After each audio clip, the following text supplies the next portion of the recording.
The owl hasn't quite keyed in on the sound, but a turn of the head changes that.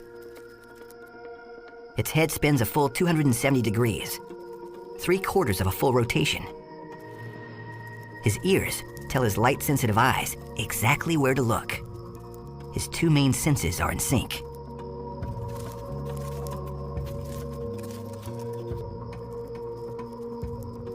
Target locked.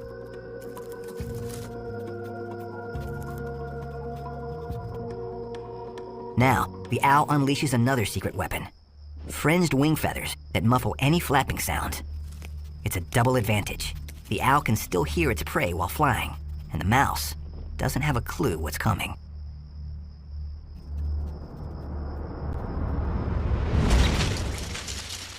And probably